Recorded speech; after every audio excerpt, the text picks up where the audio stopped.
Bonjour à tous. Écoutez, je voulais faire cette petite réaction parce que j'ai reçu depuis d'ailleurs des jours, des semaines, beaucoup de remarques, d'interpellations de votre part, parfois beaucoup de colère, de tristesse, quelquefois des encouragements sur évidemment la décision que nous avons prise et aussi la situation, avant tout la situation en ce moment à Gaza. Alors je voulais vous dire que comme vous, j'ai été blessé, heurté et partagé la douleur de toutes les familles de victimes et d'otages du 7 octobre 2023, que nous n'en oublions aucune. Il y a quelques jours encore, ici même dans ce bureau, j'étais aux côtés de certaines de ces familles. Je n'oublie absolument pas la peine, la souffrance, la détresse de toutes les familles de victimes de Gaza et ceux qui vivent aujourd'hui sous les bombardements sans avoir accès à l'aide humanitaire. Et au fond, toutes les vies se valent et derrière ça, nous avons des vies volées, des vies emportées, des gens qui souffrent. Et ce que nous voulons, ce que veut la France, c'est la paix.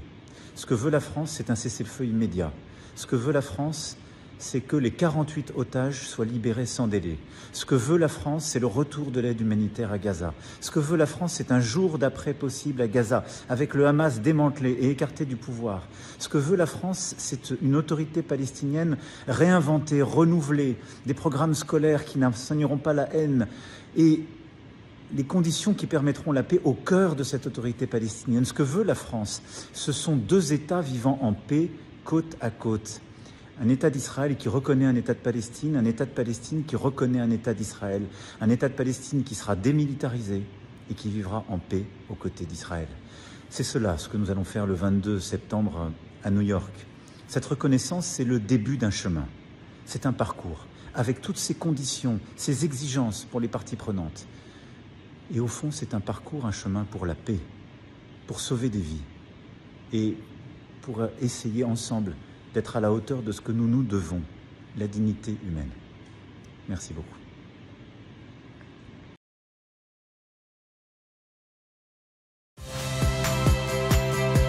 Saya Friska Clarissa. Saksikan program-program Kompas TV melalui siaran digital, pay TV, dan media streaming lainnya.